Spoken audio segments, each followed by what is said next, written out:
4 છોકરા હતા. એમાં છેલ્લા છોકરાની વહુએ કીધું કે હવે બાને આપણા ઘેર લઈ આવો. શું કીધું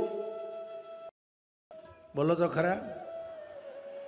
બાને આપણા ઘેર લઈ. ઓલો છોકરાએ કીધું કે આખી જિંદગી તે મારી માને ના રાખીને હવે તો કે બાને લઈ આવો ને તમે. બા આયા ને બા પોતાને ભેગો એક પટારો લેતા આયા. ઓલો છોકરો કે મને સમજણ નથી પડતી, અને એટલા બધા બાને લાડ લડાવે, એટલા બધા બાને લાડ લડાવે આ નાની વહુ. છોકરાએ પૂછ્યું કે મને ખ્યાલ નહીં આવતો કે મારી માને ઉપર તને આટલો બધો પ્રેમ કેમ આવ્યો? તો કે તમને ખબર છે બા આયા મોટા ભાઈને ત્યાંથી તો પટારો જોડે નહીં લાય. એ મારા દાદાએ તમારા ઘેર મારા લગ્ન કરાયા ને ત્યારે મારા દાદા દાદીએ મને કીધું તું કે તારી સાસુ જોડે એ જમાનાનું 200 તોલા હોનું છે, અને તાર સાસુ જોડે જ લઈ લઈને.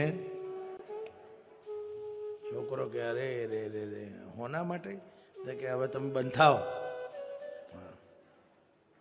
પટારો તમે જોયું બા જોડે જ લાયા. કેટલો સ્વાર્થ છે જગતમાં.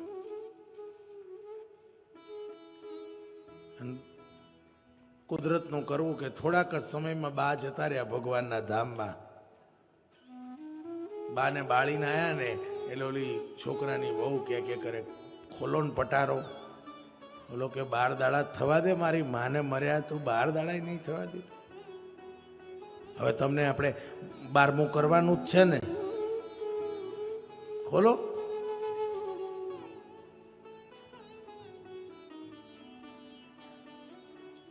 પટારો ખોલવા ગયો ને તો કે ઉભા રહો, કંકુ ચોખા લઈ. પહેલા તો 5 ચોંદલા કર્યા, ગણપતિના લાડવા માન્યા કે ગણપતિ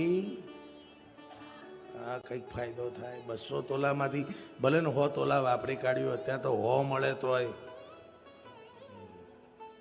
એટલા બધા મનમાં લાડવા ફૂટતા હતા ને જેવો પટારો ખોલ્યો ને બીજું કંઈ ના નીકળ્યું, હોનુંય ના નીકળ્યું.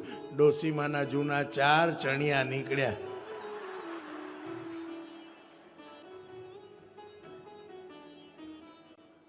એવી જીવ બાળે કે બાપરે બાપ આ શું થયું? મારા બા દાદા કહેતા હતા ને બધી વાત ખોટી પડી. અને સાહેબ બીજા નંબરના દીકરાએ જેણે અખંડ બાની સેવા કરી હતી, બાના મર્યા પછી બેંકમાંથી ફોન આવ્યો કે શું નામ છે તમારું? કે આ નામ ફલાણા ભાઈ, બા 1 કરોડો રૂપિયાની એફડી તમારા નામે કરીને ગયા છે, કાલે આવીને સહી કરીને લઈ જજો. માતા પિતાની સેવા નિસ્વાર્થ કરજો, એને રાજી રાખજો. એને રાજી ન રાખ્યા ને તો બધું નકામું છે સાહેબ. તમારા લીધે ક્યાંય એની આંખમાં આંસુ ના આવવા જોઈએ. અને પછી ભગવાનને ભજવા નીકળજો.